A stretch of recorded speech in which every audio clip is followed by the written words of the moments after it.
Let's go ahead and turn this on. Check out how cool this mini train set is. This actually has sound effects and a headlight.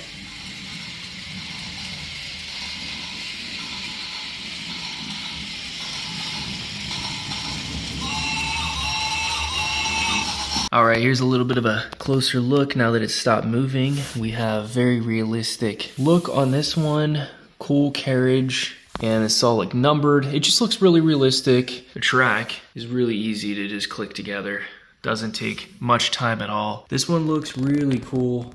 I love the front end. Well, you can actually change this up into a circle, which I'm gonna show you in a minute. You can also turn this on without any realistic noises or anything and just kind of keep it quiet. The headlight is still going to be on and it does shine pretty bright. It looks really cool.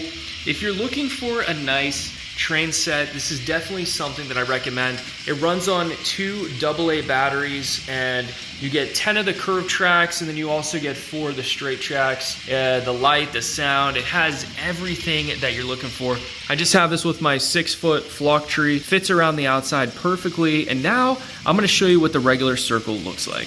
Okay, so all I did was just remove 4 little pieces, put that off to the side, and we have the smaller circle. So this fits around a normal size base Christmas tree, so I don't think there's much to worry about, but this is a great mini train set that would be absolutely perfect if you're looking for something for your home this Christmas to put under your tree. I absolutely recommend this. It's amazing. I love it. It's super fun, interactive, and it looks great. Add this to your cart today. Thanks for watching, and I'll see you in the next video.